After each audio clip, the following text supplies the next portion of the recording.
c'est Maureen, j'espère que tout va bien pour vous. Aujourd'hui, un update lecture. Dans cette vidéo, je vais donc vous parler de Pierre n'a plus peur du noir, du premier tome des Pluies, de L'île au trésor, de Fêlure, du premier tome de Lasserre, détective des dieux, et enfin du Jarwal. Pierre n'a plus peur du noir est un album pour la jeunesse écrit par Michel Pastoureau et illustré par Laurence Lechaud. Il est édité aux éditions Priva.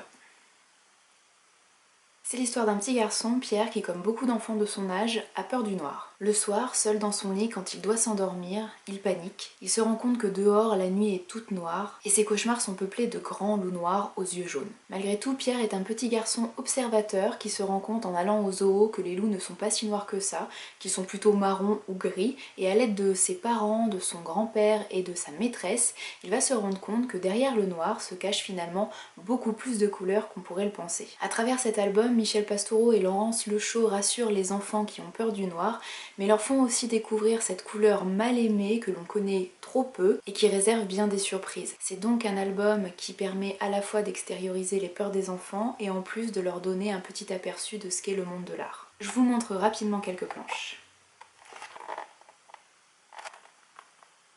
Grâce aux éditions Fleurus que je remercie, j'ai pu découvrir le premier tome du nouveau diptyque de Vincent Villeminot, diptyque ou duologie qui s'appelle Les Pluies. Cette histoire se déroule au moment de l'apocalypse. Il y a une montée des eaux qui engloutit tout sur son passage et détruit tout. On va découvrir la catastrophe à travers les yeux d'un petit groupe de personnages. Ils sont 5, 4 adolescents et un bébé. Et à travers eux, on comprend très vite que la catastrophe ne touche pas seulement leur ville, leur pays, mais le monde entier. Les 4 adolescents et le bébé, issus de 2 familles différentes, sont livrés à eux-mêmes, leurs parents sont loin d'eux, ils doivent donc se débrouiller tout seuls. Très vite, c'est Coche, le plus âgé, qui va prendre la tête du groupe, qui va devenir le chef de famille. Coche est accompagné de son petit frère Malcolm, qui est un rêveur qui aime bien courir les bois, courir la campagne. L'autre famille est constituée de Lou, une adolescente du même âge de Coche, d'ailleurs les 2 adolescents sont très amoureux l'un de l'autre. Lou a un petit frère qui s'appelle Noah, qui est adolescent, qui a le même âge que Malcolm, mais qui lui est beaucoup plus tête brûlée, beaucoup plus insolent, un petit peu plus rebelle, un peu plus expansif. Et puis enfin le bébé, Ombre, leur petite sœur, qui a quelques mois seulement. Depuis 4 mois, il y a une pluie torrentielle qui s'abat sur le monde entier, une pluie qui semble ne pas vouloir s'arrêter. L'élément déclencheur de l'intrigue, c'est que l'eau atteint enfin la ville où habitent nos héros, et les force donc à fuir. On ne sait pas vraiment où, il n'y a pas vraiment de but à cette fuite, si ce n'est se protéger, fuir l'eau qui monte, aller de plus en plus en hauteur, trouver un asile et si possible retrouver leurs parents. Le livre est globalement séparé en 3 parties. La première partie, c'est donc cette fuite vers un ailleurs, la fuite de la ville pour se mettre à l'abri et pour retrouver leurs parents. Une deuxième partie se passe sur un bateau et on suit essentiellement Coche, Noah et la petite Ombre, donc le bébé. Cette partie nous est dévoilée à travers des lettres que Coche envoie à Lou. Je ne vous en dis pas plus, en tout cas dans la forme c'est une partie qui est très différente.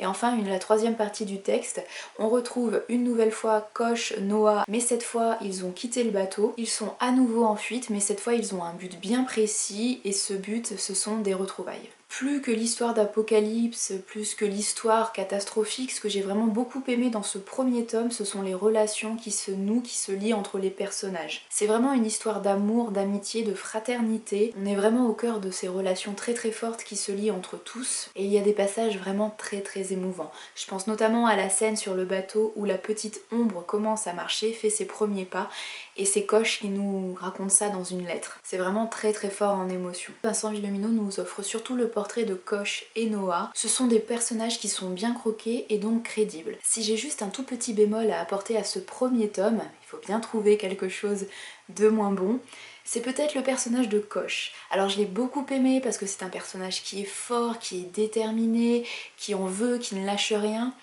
mais j'ai peut-être trouvé que c'était un peu trop, qu'il était peut-être un peu trop parfait. On a affaire à un adolescent de 15 ans qui prend la place du chef de famille et on a l'impression que même s'il est maladroit, il fait jamais d'erreur, il est quasiment parfait. Et donc ça lui enlève peut-être un petit peu de crédibilité parce que je pense pas que dans la vie, des gens aussi parfaits existent. Malgré tout, c'est vraiment un petit bémol et ça n'a pas du tout gêné ma lecture. C'est juste là en réfléchissant un petit peu, en prenant du recul sur ce que j'avais lu, en prenant du recul sur les personnages que j'avais découverts, je me suis rendu compte que celui-là manquait peut-être un tout petit peu de nuance, mais peut-être qu'on découvrira un côté un petit peu moins parfait dans le deuxième tome. Je fais confiance à Vincent Villomino pour ça. Après avoir lu Les Pluies, j'avais très envie de rester dans une histoire d'île, de pirates et de trésors, donc j'ai sorti L'île au trésor de Robert Louis Stevenson de ma bibliothèque. Ça tombait bien, il s'agissait en plus du dernier livre que vous aviez choisi lors du challenge Wild Pal, donc j'ai terminé le challenge, ne vous inquiétez pas,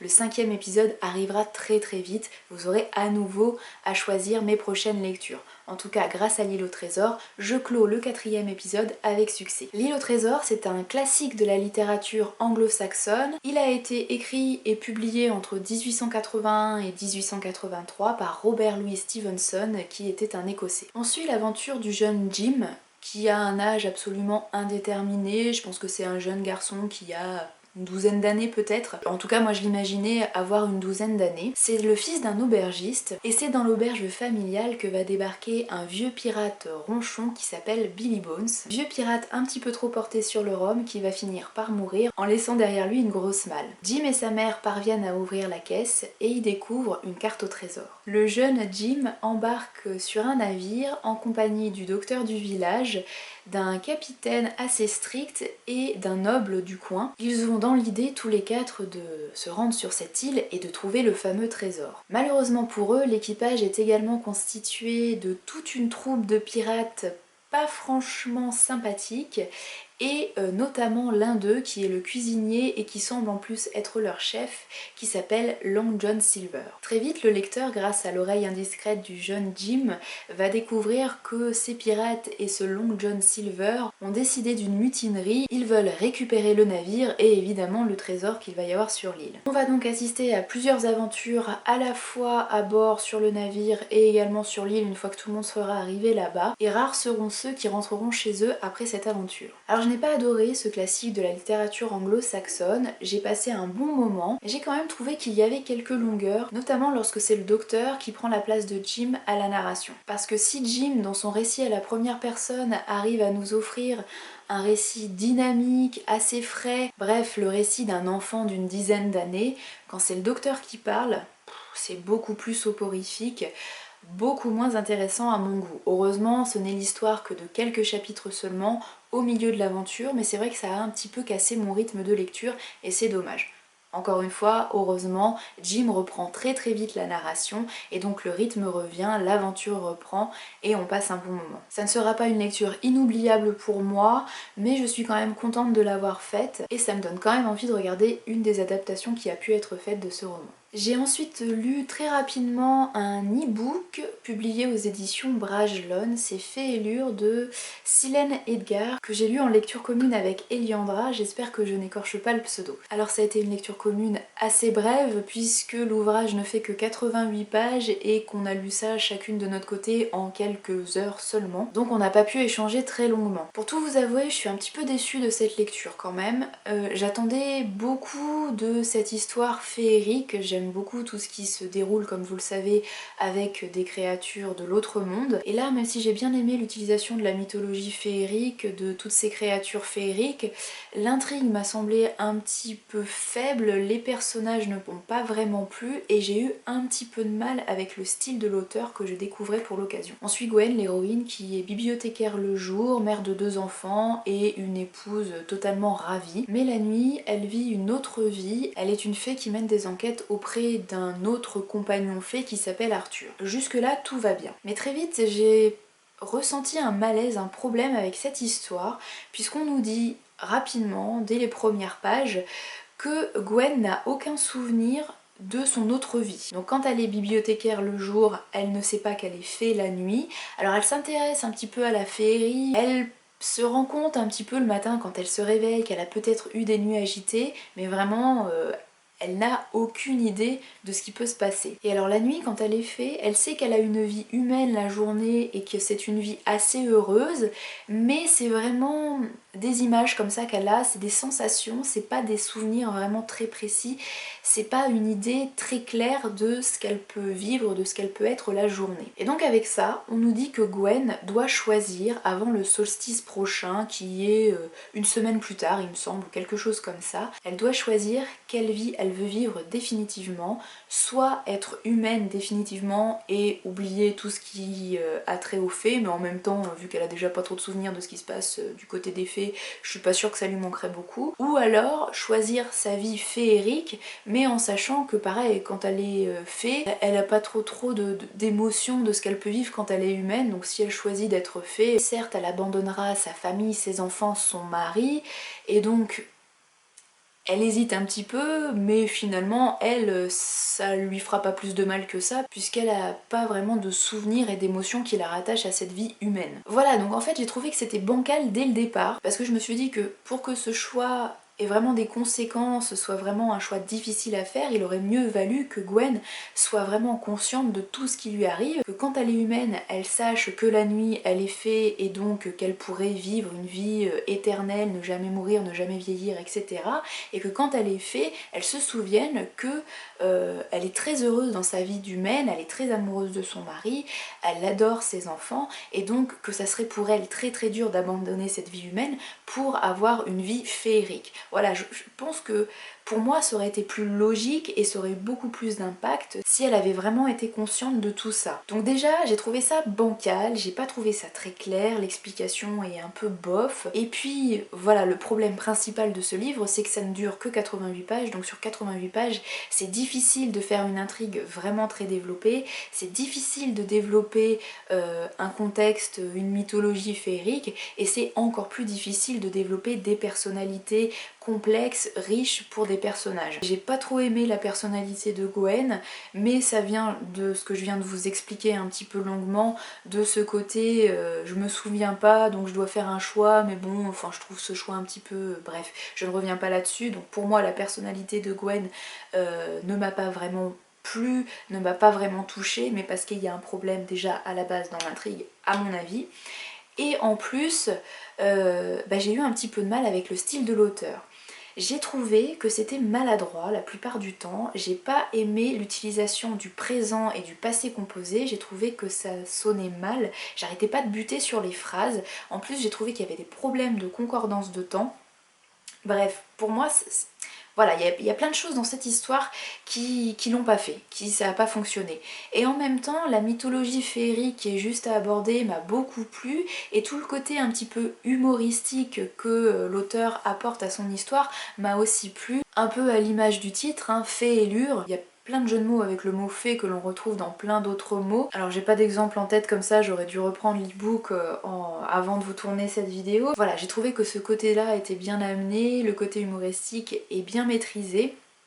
Mais bon, ça fait pas tout, ça sauve pas tout, et le contexte non plus ne sauve pas tout, même si j'adore les contextes féeriques. Donc dommage, ça l'a pas fait, mais ça ne m'empêchera pas de lire autre chose de Silène Edgar si j'en ai l'occasion un jour. J'ai enchaîné ensuite avec un autre titre qui se veut humoristique. Il s'agit du premier tome de Lasserre, détective des dieux. Premier tome baptisé Un privé sur le Nil. C'est écrit par Sylvie Miller et Philippe Ward et c'est édité aux éditions Critiques.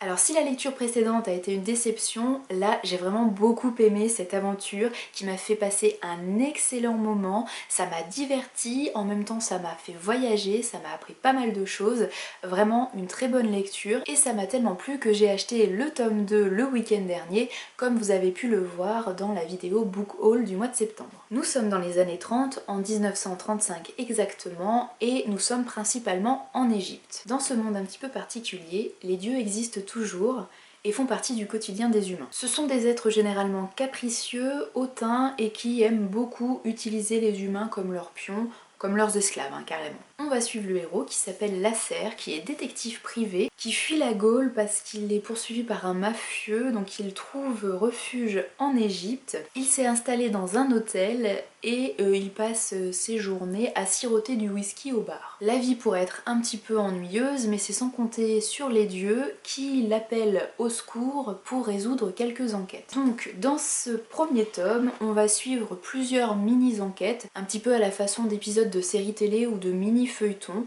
à chaque fois on va avoir une petite enquête différente. Donc ce sont des enquêtes assez simples qui peuvent peut-être même paraître trop simples si vraiment vous lisez ce livre pour l'aspect policier. Mais moi ce sont des enquêtes qui m'ont divertie, que j'ai trouvé bourrées d'humour. Sylvie Miller m'a dit que le tome 2 et les suivants n'étaient pas construits de la même façon puisque dans le tome 2 on va suivre vraiment une enquête en profondeur. Il va y avoir une seule et même enquête dans le tome. Mais plus que l'intrigue, finalement, ce que j'ai beaucoup aimé dans cette histoire, c'est le contexte qui est vraiment super bien maîtrisé, travaillé. J'en ai parlé avec Sylvie Miller le week-end dernier. Elle m'expliquait qu'elle était une bête de recherche et qu'elle adorait faire des recherches historiques, archéologiques, et je vous promets que ça se sent quand on lit cette histoire.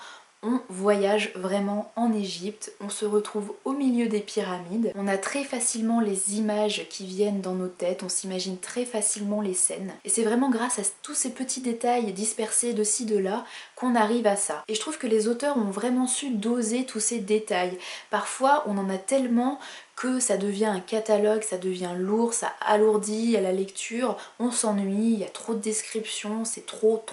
Et là pas du tout, c'est vraiment juste ce qu'il faut pour qu'on s'imagine vraiment très bien, pour qu'on voyage, pour que ce soit immersif, c'est juste parfait. Autre point très fort de ce premier tome et je pense de tout le cycle, ce sont les personnages. Lasserre c'est un petit peu le anti-héros qui passe sa journée à boire du whisky, qui est maladroit, qui est pas forcément un super détective, et pourtant il fait sourire et on s'attache à lui et on a envie de le retrouver dans d'autres aventures. Et si on apprécie autant, je pense, de passer du temps avec lui, c'est aussi grâce aux personnages secondaires qui l'accompagnent, à commencer par Fazimel qui le conduit très souvent sur les lieux d'enquête grâce à sa magnifique coccinelle rose. On rencontre également Wabou qui est un chat très particulier qui cache bien des surprises et bien des secrets, je ne vous en dis pas plus, mais quand on a la révélation de son identité, c'est assez surprenant et c'est franchement bien trouvé. En plus, dans cette histoire dans laquelle il apparaît, on a une réécriture de l'histoire du chaboté et j'ai trouvé que l'histoire du chaboté transposée en Égypte avec des dieux, mais c'était super bien trouvé, super bien amené, ça fonctionne vachement bien. On a évidemment tous les dieux du panthéon égyptien et même d'autres dieux, d'autres panthéons, notamment les dieux grecs qu'on retrouvera surtout dans le deuxième tome. Et dans ces dieux égyptiens, on a Isis, Horus, Osiris et Seth. Les auteurs lui ont taillé un sacré costume à ce pauvre Seth, il s'en prend plein la tronche et j'ai adoré, c'est vraiment des personnages hauts en couleur, colorés. Franchement j'ai adoré passer du temps avec ces dieux et Sylvie Miller m'a dit que dans les tomes suivants on allait passer du temps avec les dieux grecs mais aussi les dieux gaulois et là j'ai vraiment hâte de voir ce qu'ils auront pu faire avec les dieux grecs, les dieux gaulois. Franchement ce premier tome c'est une bouffée d'air frais. Je lirai le deuxième tome cette année puisque j'ai déjà prévenu l'auteur, je lui prendrai le tome 3 aux Imaginales en espérant que je puisse me rendre aux Imaginales cette année encore. Bref, le tome 2 m'attend et j'ai vraiment hâte de m'y plonger. Et je vous invite à votre tour à tester cette saga qui franchement fait du bien au moral. Dernier livre présenté dans cette update lecture, il s'agit du Jarwal de Patricia Le Sauce, publié aux éditions Durier. Cette fois on est au XIIIe siècle, en France, en Provence exactement, et on va suivre l'histoire d'un jeune garçon qui s'appelle Basile à l'aube de ses 17 ans. Basile est le fils du bourreau du village et c'est une situation qui lui pèse énormément depuis son plus jeune âge, depuis qu'il a compris qu'il était rejeté et serait toujours rejeté par tous les habitants du village et par tous les gens qu'il pourrait croiser dans sa vie. Parce que bourreau, à cette époque, c'était une malédiction, donc tout ce que touchait le bourreau était maudit, vous ne pouviez évidemment pas toucher le bourreau et sa famille, vous ne pouviez pas entrer dans sa maison.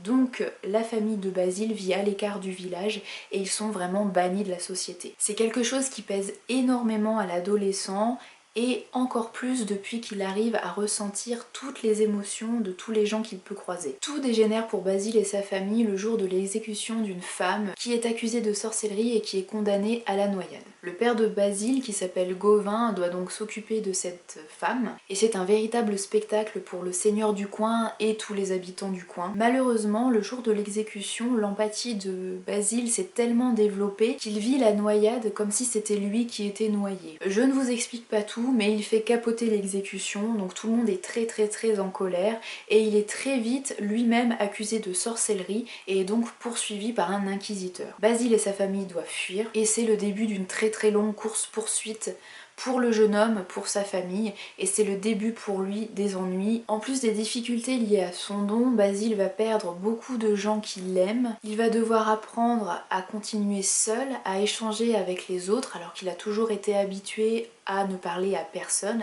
Et pire que tout, il va devoir apprendre à faire confiance à des étrangers. Pour moi, la grosse force de l'histoire, c'est pas l'aspect fantastique, c'est Basile. C'est vraiment le personnage principal. Parce que derrière le côté fantastique, derrière le don que peut avoir l'adolescent, c'est surtout son évolution qu'on va suivre et c'est surtout ça qui est intéressant. J'ai vraiment été hyper touchée par ce qu'il peut vivre, par ce qu'il peut ressentir. Il connaît un véritable déchirement entre deux parties de sa personnalité, entre vraiment sa haine pour les paysans, son envie de vengeance, et puis tout cet amour, cette bonté qu'a pu lui inculquer sa mère quand il était plus jeune. Il se pose donc énormément de questions entre le bien, le mal, il va faire des choix difficiles, il va faire des choix qu'il va regretter. J'ai vraiment été touchée par ce garçon qui est en colère contre tout, qui est rejeté, qui peine à trouver sa place. C'est vraiment un personnage qui est très émouvant et il y a quelques scènes qui m'ont vraiment mis les larmes aux yeux, qui sont très fortes, qui sont très bien écrites. La deuxième force de ce livre, c'est son contexte. Je trouve que Patricia a fait un très beau travail de recherche. Elle nous offre un contexte qui est fort, qui est bien travaillé, on a des mots de vocabulaire, on sent que l'auteur s'est documenté. Alors rassurez-vous, les descriptions ne sont pas trop lourdes, ne sont pas trop. Non, elles permettent, comme pour la serre, de mettre le contexte en place et elles permettent donc au lecteur de s'immerger véritablement dans l'histoire. Si j'ai peut-être un petit bémol à apporter à cette lecture, c'est au niveau du rythme, au milieu de l'histoire, au milieu de ce livre. Je trouve que ça perd un petit peu de dynamisme au milieu de l'histoire. Ça avait commencé sur les chapeaux de roue. Franchement, la découverte de Basile, du personnage principal, de son entourage, sa fuite face aux villageois, c'est passé super vite, j'ai dévoré les pages. Et puis ensuite on a comme l'impression qu'il tourne un petit peu en rond. Heureusement, une fois qu'il retrouve son clan, je ne vous en dis pas plus, rassurez-vous, ça réaccélère un petit peu, on retrouve du rythme et on retrouve du suspense. Le dénouement, le final est vraiment très bon. Donc c'est un petit bémol dans ma lecture, mais le personnage de Basile porte tout ça et c'est un personnage qui m'a tellement plu, tellement ému que j'oublie très facilement cette petite baisse de rythme. Un grand merci donc à Patricia et aux éditions Durier pour cette belle lecture que je vous invite à votre tour à découvrir. Je suis enfin à jour dans mes updates lecture, alors pas du tout dans mes chroniques, mais je vais essayer de rattraper ça le plus vite possible. Comme je vous le disais dans la vidéo précédente, je ne sais pas du tout comment je vais m'organiser pour continuer à rédiger des articles sur le blog et à tourner des vidéos, surtout puisque mine de rien, ça prend beaucoup de temps. Et en travaillant à temps plein, avec en plus 1 heure de transport matin et soir, je ne sais pas du tout comment je vais réussir à caler tout ça. Alors ces derniers temps, je vous avais habitué à au moins une vidéo par semaine et à plusieurs articles sur le blog par semaine. Je suis vraiment pas sûre de pouvoir tenir ce rythme, j'espère que vous m'en voudrez pas, je ferai au mieux. Je ne sais donc pas quand je pourrai tourner la prochaine vidéo et quel sera le sujet de cette prochaine vidéo. J'espère très vite, je vous tiens au courant sur les réseaux sociaux, sur la page Facebook, sur le compte Twitter, sur le compte Instagram. D'ici là, je vous souhaite de très belles lectures, encore merci pour votre soutien et à très vite. Merci.